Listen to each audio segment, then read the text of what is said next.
أعقاب صاروخ أطلق من اليمن.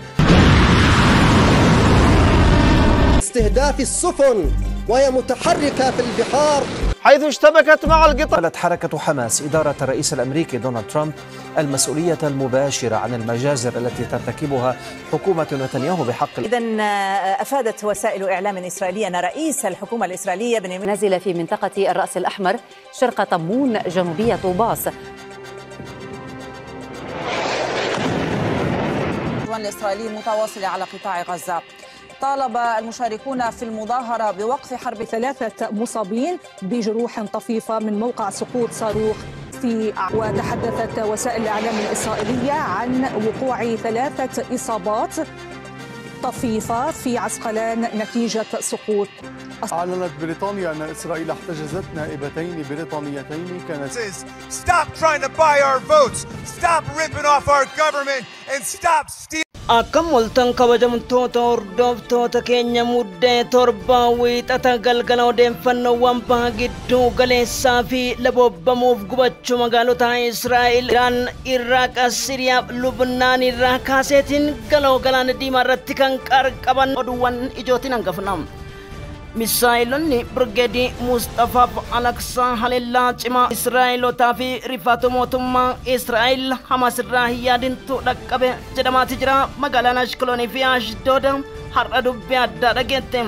Haleellaa sanyii balleessii mootummaan Israa'el balaa guddaa qabatee dhufaa akka jirus xiinxaltoonni dubbachaa jiran. Ajjechaaf duguggaa duuchaa Raafaa Kaayinuus har'a Filisxeemonni 108 ajjeefaman. Waraanichi loltoota lafoo Israa'el 4 nyaate. Waraana kutaa addaa kan Ashkelon Birgeedii 47ffaadha. Haaleen argaa noobii kan nyaateef Israa'eloonni deebiin kakatanii jiranii. Deebiin isaas Maaltaa balballoomii keessatti dhageettu. Haleellaan balastikii ansaarota Yemanii buufata ajaja waraana guddaa Israa'el barbadeesse. Ogeeyyiin raadaarii fi teekinooloojii 4 ajjeefaman. Israa'eliif Ameerikaan kakatan. Ameerikaan har'a seenaa addaatu isii mudate jedhamaati jira. Maaltu jira? Haleellawwan keessatti paayileetii tokko dhabdee jirti galoo galaana. Kunis amrii rabbiin ansaarotaan taasiseedha. Gama biraatiin Peentaagoon haleellawwan ansaarota Yemanii irratti fudhachaa turteen iddoof madhee buufata meeshaawwan hawtii akkan haleeliin New York Times wabeeffachuun gurraan isin geenya. Dubbiin salphina Tiraampiin mudatteeti jirti. Madheen qabiyyee hawtii Yemanoota jiraachuu keessattuu har'a teekinooloojii biraa daballaa jechuun bulchiinsa Tiraamp Peentaagoon waccisiise.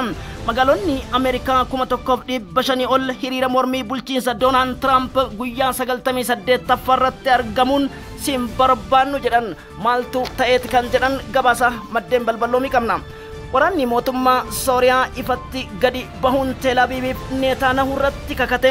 Raayyaan bulchiinsa pirezidaantii Ahmad Shara'aa Neetaanyahuun qophaa'ee jedhan. Isin dugugdoota farreen ilmaan namaa jechuun gocha yakka Gaazaaf Sooriyaa irratti raawwattaniif Hayaat Tariir Al-Shaamirree keessan cabsa jedhan. Viidiyoo qabnaa nu faana buutu. Taawwan raadaarii galoo galaana Paarshiyaaf Iraan imala Ameerikaaf uggura balalli karaawwan galoo galaana hundarratti qabaniitiin Iraan hin dhiyaanne jedhan. Dubbiin Peet Hiksan ajaja raayyaa ittisaa guramuun GPSdha naannicha akka jijjiirruuf nu saaxile jechuun dhagahame. Yeroo jalqabaatiif kan Raashiyaan farka rukutan misaa'illi Haaji Qaadir jedhamuun beekamu. Fageenya kiiloomeetira 4,000 Peentaagoniin haleeluu danda'uun warri Ayatullah Sayyid Ali Al-Kaamini Shiyaan Iraanota qopheessan. Galaanni Hindii saffisaan gadi dhiisa. Saffisaan gadi dhiisa jedhan Tiraamp. Maaltu ta'e? Murtii biyyoota Arabaa Iraan cinaa hiriiru Joordaan akeekkachiisni cimaan ministeera damee alaa Iraaniin dhaqqabuunis dhagahame. Maddeen miidiyaalee oolmaa idilaa addunyaa suursugaaf suduudhaan filannee simbiraan geenya. Maarree yuutuubii kanaaf haarawaa yoo taatan sabiskiraayib godhaa. Caayaanis teekinooloojiin sagalee Filisxeemotaa dhugaa hawaasa addunyaatiin laayik gochuun jaalachuun habbugdu qubaa tuqaa odeeffannoo guyyaa guyyaa argadha. Hiriyoota jaalattaniif baay'isuun erguun dagatina. No war, free Palestine, free Yemen, free Syria, free Lebanon, Iran, all the world citizen jechuun dagatina.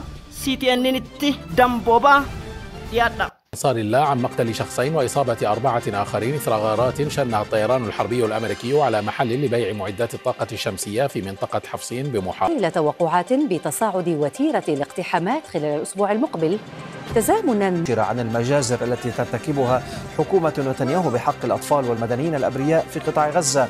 من وسط قطاع غزة من دير البلح التي لم ينشط فيها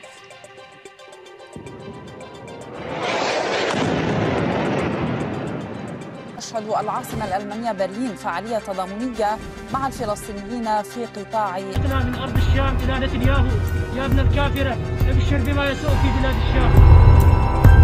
ونقول لإسرائيل.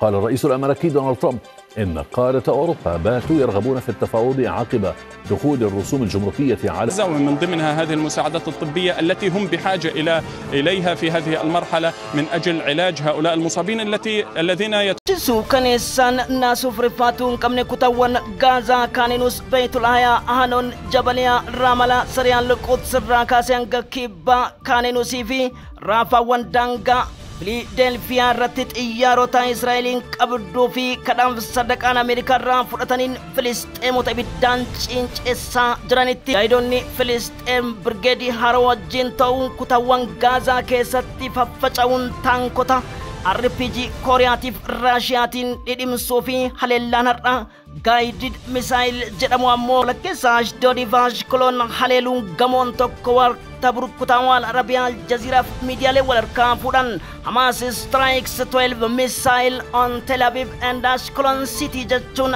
الجزيرة ممي افتم كنام بودا هلالان نتي فرانو of kusanne guramto takeessanis hidhagartana dunyaan dhagaa kan jedhan Abu Ubeydan rookettiif misaayilonni walakkeessa Tel Aviv cabsuu akka danda'antu dubbatam. Qarqabni qaadir misaayilii fi hypersonic Hezbollah wayitaay faaleeluuf daqiiqawwan hafe ta'us MTV Libanan gabaasan. Filisxeemonni garjabinaan kibba kaneenus Raafaa irratti xiyyaarota F-16 ajjeefaman 108 ta'uu ministeerri fayyaa Gaazaa dubbatee jira. Kanneen 340 olii madoo ciccimaa keessummeessan. Murtiin Filisxeemota irratti jaarmiyaa mootummoota gamtoomanii dabarse hojmaata dhabuu isaatiin kan ka'e kutaawwan idil addunyaa irratti kan argaman biyyoonni Arabaa adeemsa Israa'el bulchiinsa Trump kan hubatan fakkaata. Abadan Gaazaa qabachuu miti waraanni tsiyoonota achi keessatti akka awwaalamu Taalibaan Afgaanistaan irraa loltoonni hedduun Sooriyaa qaxxaamuranii dhufaa jiraachuun qormaata Benjamin Netanyaahuu jedhama. Xiinxalaan Al-Arabiyaa fi Al-Jaziiraa Hamid Eliyaasii waan bishaaraadha. Ajjechaan duguuggaa Filisxeemota kutaawwan hanga West Bank Jenin Tulkaarim irratti taasifamaa jiruu fi gochi yakka ogeeyyiiwwan fayyaa jaarmiyaa mootummoota gamtoomaniitiin hammata walakkeessa Gaazaa Raafaa irraa guyyaa 23 muddee darbe keessa ajjeefaman madaa guddaa fi galmee jenosaayidii mana murtii idil addunyaaf Human Rights Amnesty International fi UN irratti yeroo duraatiif galmaahuun dhagahame. Ambaasaadariin Israa'eelota daanan afaan qabatan gocha yakka konkolaatarraa buusaniin kan hadhoodan har'a dubbiin walakkeessa Tel Aviv dhaga'amteef okkorri guddaanii fi wal qoraasuun kaabineewwan Benjamin Netanyaahuu addunyaa raajessuutti jira. Hidhattoonni gurguddoon Filisxeem kutaawwan Islamic Resistance of West Bank irraa kaasee hanga Qudduusitti kakatanii jiran rookettii fi misaayilonni har'a Tel Aviv Ashkeloniif Ashdood haleelan raayyaa ittisa Tel Aviv abjuu ta'ee fakkaata jedhama. Al-Arabiyaan تشهد مدن الضفة الغربية والمخيمات إضرابا احتجاجا على الحرب الإسرائيلية المستمرة. تحدثت عن إطلاق 10 صواريخ من دير البلح باتجاه كل من أسدود وعاصمة. الرئيس الأمريكي دونالد ترامب هدفها بحث قضية استعادة غزة. أنا متوجه إلى الولايات المتحدة بدعوة من الرئيس ترامب لمناقشة. رئيس الوزراء الإسرائيلي أن بنيامين نتنياهو سيتوجه إلى واشنطن اليوم بعد تلقيه دعوة للقاء الرئيس الأمريكي دونالد ترامب. أعلن الرئيس الفرنسي إيمانويل ماكرون أنه سيعقد قمة ثلاثية بشأن الوضع في غزة مع نظيره المصري. قباس ميديا لين إدلا الدنيا كندسانين ورانا كانت أبو في بنتاغون فديا كان قبني في keessattuu Steven Witkoff ergaman addaa gara Israa'eelota goruu fi kanneen akka Mark Rubio ministeerri damee alaaf State Secretariin Ameerikaa adeemsa Benjamin Netanyahu fedhiiwwan warra jiishota guutuuf taasisan biyyoota Arabaan Saudi Arabiyaatiin bahutti mar'umaan cinceessutu dubbatama. Birgeediin Mujaahidota Al-Aqsaa karaa dubbii himaa isaa dhiigni Filisxeemota Gaazaa keessatti harkaan dhiqatan Tel Aviivitti ammoo miila keessaan dhiquu jira jechuun kaleessa kakachuu isaanii gabaasuun ni yaadatama. أطلقت من قطاع غزة نحو أسدود وعسقلان. هذه الرشقة الصاروخية مكونة من 10 صواريخ قصيرة. الياس حنا الخبير العسكري والاستراتيجي، مرحبا بك العميد. ونحن نتابع هذه الصور من جنوب تل أبيب لهذه الاعتراضات. بماذا يخبرك إطلاق 10 صواريخ كما قال الجيش الإسرائيلي من قطاع غزة؟ نحن نثق بقيادتنا، بقيادة الرئيس أحمد الشرع، ونحن وراء.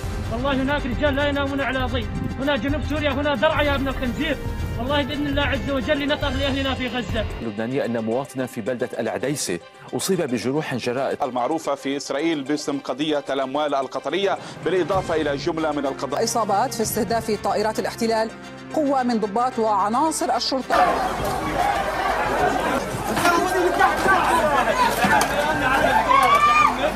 من الجزيرة أن طائرات إسرائيلية نفذت غارات على دمشق وبإبقاء مجموعة حملة الطائرات ترومان في الشرق الأوسط دعما لجهود طائرات الاحتلال.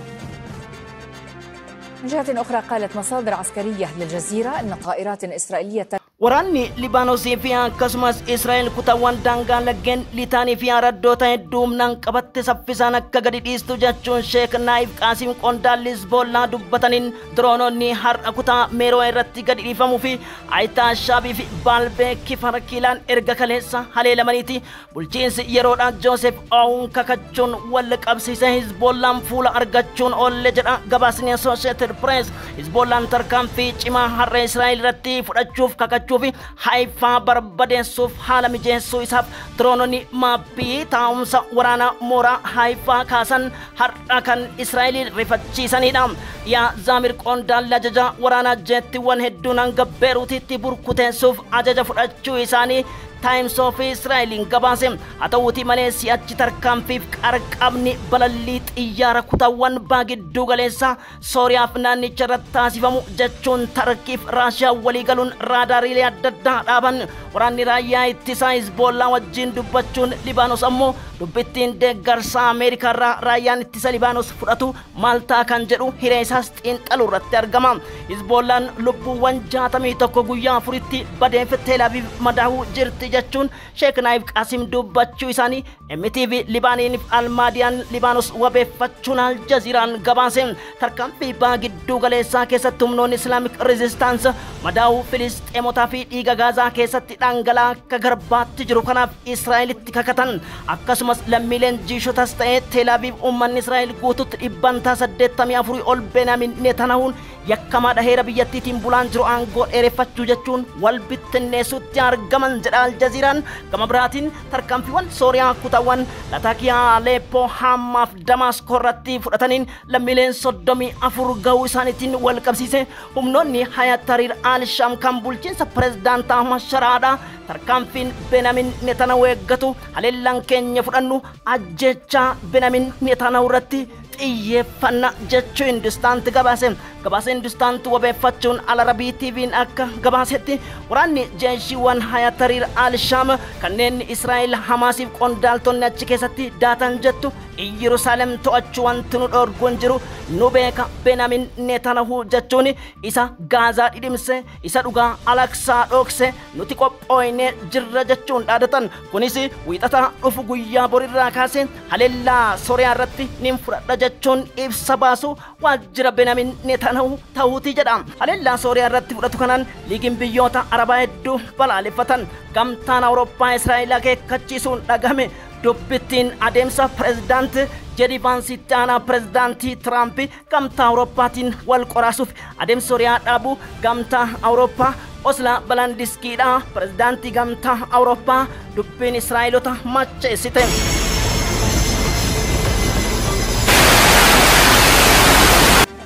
Imagine if I had done any of this.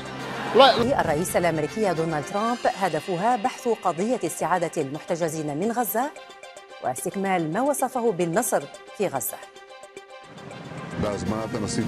أنا متوجه إلى الولايات المتحدة بدعوة من الرئيس ترامب لمناقشة قضية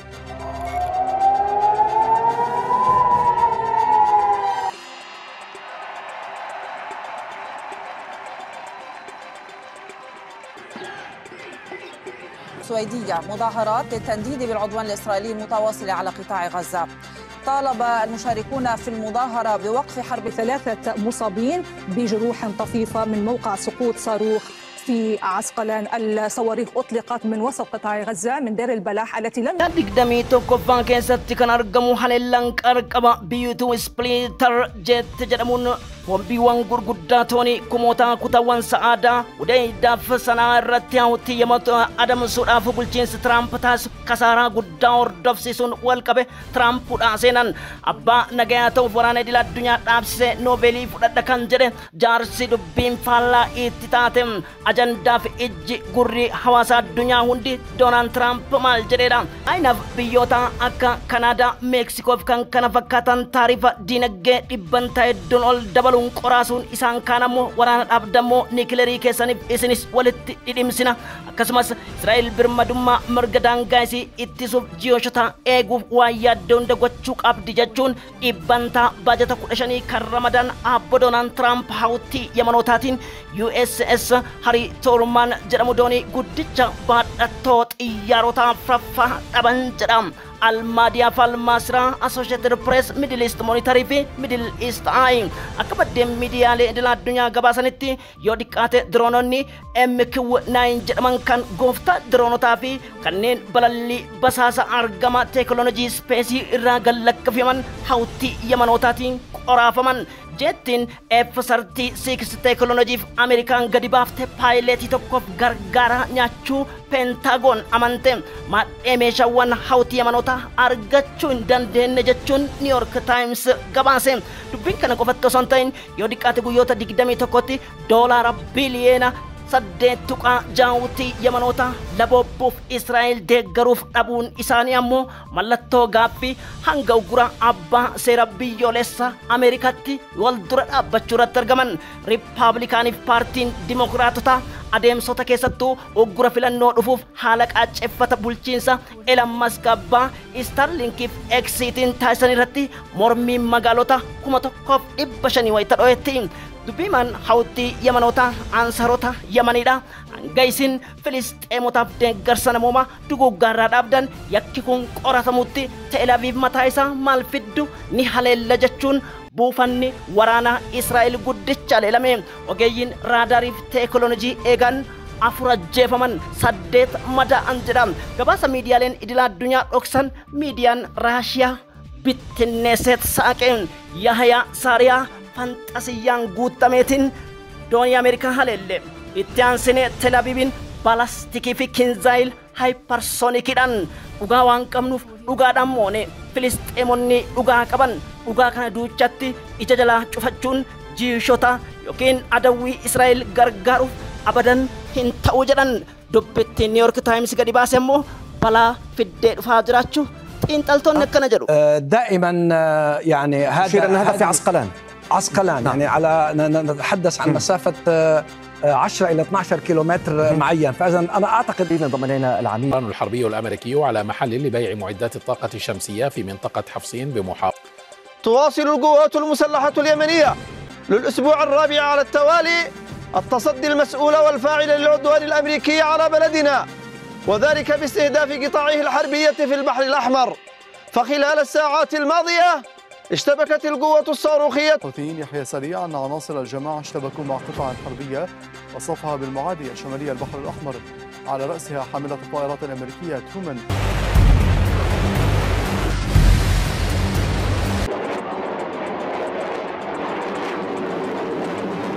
Добрый день, пожалуйста. تشکر لطفاً. غلطی‌ها و نگرش‌های مختلفی که وجود داره رو اصلاح کنیم و به همه انسان‌هایی که هستند اجازه بدیم بر اساس لیاقت. یعنی اگر این اتفاق نمی‌افتاد اینا دیگه هیچ موقع سرپا نمی‌تونستن بشن. و این امریکا اومد مدیر استهداف السفن وهي متحركة في البحار حيث اشتبكت مع القطع الحربية المعادية وعلى fageenya haleelaa yayyabuuf Iraan jalaa kasiin dhaqqabnee fi odola galoo galaana Indiyaa Diyaagoo Gaashaal irratti B2 Ispiriitaal jedhamuun beekamu baadhattootoniiwwan hedduu abbaa torba qurubsiisan kunis tahareeniin niikileriidhaaf yookaan hasaatee sorraan qabanneef kallattiin wajjin taasifne bara dhagaatti jijjiirraan hawwii akka Iraaqotaa ture garuu Iraan akka Saadam Huseen miti jedhu xiinxaltoonni idila addunyaa tooftaawwan siyaasaa istiraateejii maadheewwan bu'uura annisaa diinagdee fi keessattuu adeemsi waggoottan 20 dura Iraaq haleelamteef har'a haalli Iraan keessa jirtu eenyuufuu mallattoo gaaffii ta'uuti himama. Vladimir Putin waliigaltee michummaa waraanaa waggoota 20 mallatteessuun michuun sadeen Raashiyaa, Chaayinaa akkasumas Iraan waliigaluun shaakala waraanaa taasisuun kutaawwan bebbeekamoo akka Ford jedhamanii fi Naataanzii irratti ammoo niikileriin bu'uura annisaa qirqisutu himama. Misaa'iloonni Haji Qaadir, Gaayidid, Gaadariif akkasumas kanneen Fata Hypersonic jedhaman hundi isaanii qophaa'an raadaariin teekinooloojii S400 Jaavar S300 f ammoo Gaadar Eurospace Technology jechuuf leezar gaayidii qopheessite. Itti gaafatamaan ajajaa IRGC Eurospace Jeneraal Hussein Salaminiidha. Tarkaanfiin biyya tsiyoonota sarara qal'aan ajajamee jira jedhan maaltu taanan waliigaltee karaa Omaaniin alkallattiin alatti jedhan Pireezidaant Maasuud Pezekshaan nuti Waashingtan wajjin haasa'uuf kallattiin fedha keenyaa miti jechuun dubbatan alkallattiin karri keenna banaadha. Akkuma abbaan aangoo olaanaa Rippaabilikii Islaamaa Ayatullah Said Ali Al-Khamenei jedhan Ameerikaa wajjin alkallattiin haasa'uuf qophiidha. Maqaan Fatwaa nuti niiklerii akkan hidhanne nu taasisa. Barbaadanii jennaan Iraan tuqanii jennaan hidhachuuf ibbootaan hidhanna jedhan. Raashiyaan karaa Sargeen Shogu Sargeen Laavrootiin akkasumas Maariyaa Zaakarova ministeera itti aantuu damee alaatiin dubbiin Iraan haleellan balaa guddatu dhufa jedhan. Kana jechuun na tuqnaan Iraan tuqnaan ana tuqxani fakkaatti Raashiyaan waloo waliigaltee waraanaa kana keessatti diroononni beekaman Shaahid jedhamaniif kanneen akka Gaazaa jedhaman hundi isaanii harka Iraanotaatiin oomishaman. Misaa'ilonni 10,000 loltoota Ameerikaa buufata bu'uura baagiddu galeessa madheewwan 10 irratti argaman baay'inni isaanii 50,000 raadaarii kiyyaaf daawwitii kiyya jala jedhan. Ali Haji Zaddi qondaalli Eurospace Jeneraal Hussein Salamini akkasumas Jeneraal Muhammad Hussein Al-Baghari biyya tsiyoonota kanneen imaltuu fi akkasumas kompaasii Ameerikaa taate yeroon itti salphisnu amma jiran. Pireezidaant Maasuud Pezekshaan jarmiyaa mootummoota gamtoomanii karaa ambaasaaddara isaaniitiin quba qabaadha jedhan.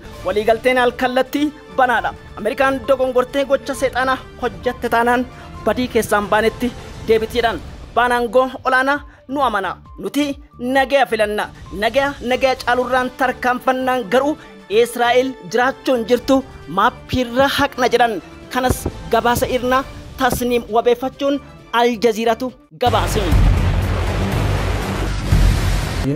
مسئولیت اینا رو مطرح می‌کردن. خب مردم هم می‌اومدن روز قدس هم می‌اومدن راهپیمایی می‌کردن ولی الان اگر از فلسطین و از غزه دفاع می‌کنیم از مظلوم دفاع می‌کنیم. ما همین دوره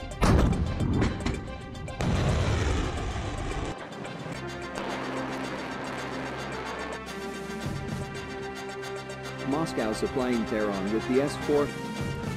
وفي ردود فعل إسرائيلية قال فيكتور ليبرمان رئيس حزب إسرائيل بيتنا إنه أوروبا عاملتنا معاملة سيئة وبعد أن هشام لرصد المستجدات وأين يتركز القصف الإسرائيلي في المناطق tarkaanfiiwwan duuchaa Filisxeemota irratti fudhatamuu gara jabina Israa'elotaa agarsiisu bira darbeetiin bulchiinsi Doonaald Tiraamp guyyaa 98ffaa keessatti magaalota 1,500 dallansuun haleellaa magaalota uumamaan qarqabame yeroo jirutti hiriirri adeemsa keessattuu Elon Musk abbaa Starlinkif daldaltoota finxaaleeyyii warra Jewish aangootti baasuu isaatiin mormiin mudate. Pireezidaantiin Ameerikaa duraanii Barack Hussein Obama hunda hin beekna yoo hunda dubbanne ammoo dubbittiin nagaya uummata keenyaatiif malee Ameerikaanota jalaa wanti dhokatu hin jiru. Dubbii baa giddu galeessaa hin dhaamsinaan dhaamsuu wallaalanii osoo hin ta'in aangoo turtii barbaaduuf fedhii isaanii guutuudhaaf waan taateef kanaaf ammoo manni Ameerikaa dammaquu qaba jechuun dhagahame.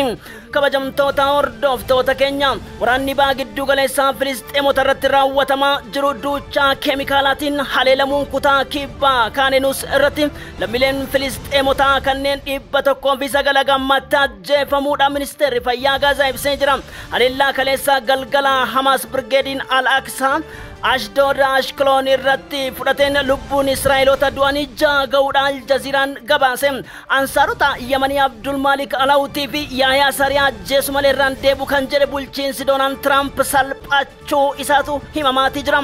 Baalbeek Ayitaa Shab Kifar Kiilaf Kifar Shubaa irratti tarkaanfiiwwan gurguddaan fudhachuu miidiyaaleen idil addunyaa wal jalaa fuudhanii balballoomsan.